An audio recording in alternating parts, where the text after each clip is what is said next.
Existe nos estudos aí, por exemplo, da questão da psicopolítica, né? Existe um autor chinês, inclusive, que fala exatamente sobre a psicopolítica como a condição para essa psicopolítica, quer dizer, a política que utiliza a psique das massas.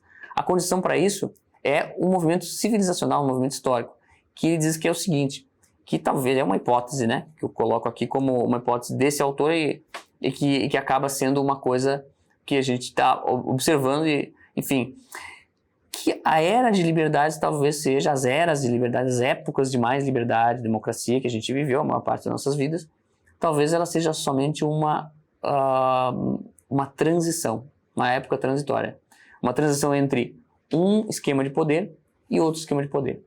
Né? Quer dizer, quando um está perdendo, o outro está ganhando, ou quando o poder está se modificando de alguma forma. E aí a gente observa o seguinte, quando é que a gente viu em outros momentos históricos tanta coerção, tanta perda de liberdade, né? Foram nos governos totalitários, nazismo, fascismo, comunismo, no início do século XX, né? Metade do século XX, até metade do século XX. Esses governos, e alguns duraram até bem pouco tempo atrás, alguns ainda duram até hoje, enfim.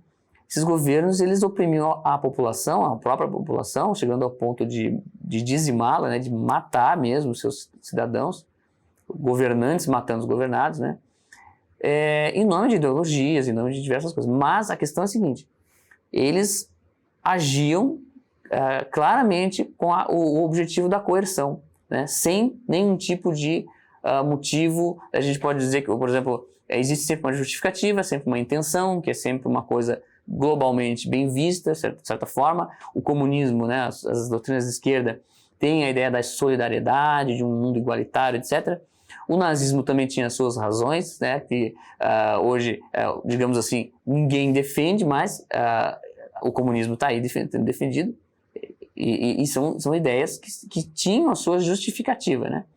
No entanto, o meio, né, de fazer isso era a força, a coerção. E isso era consenso, de certa forma, na ciência política desse tipo de modelo de regime, né? Só que em algum momento a gente vê que houve uma mudança. Não era mais bonito, não era tão bonito apresentar um modelo de governo, de regime ou de progresso da civilização no sentido de que se utilizasse de coerção, mas começou a virar moda, digamos assim, na ciência política, a ideia da democracia, dos direitos, etc, etc. Então a gente teve a impressão, né, de que nós caminhamos em direção à liberdade. Mas na verdade a gente caminhou em direção a novas justificativas, né?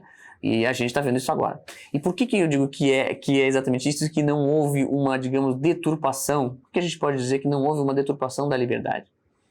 E que, na verdade, tudo isso já tinha essa intenção, com o próprio slogan da democracia, já tinha uma intenção de criar escravidões ou novas escravidões com justificativas mais belas, mais bonitas e talvez sedutoras para os próprios escravizados, né?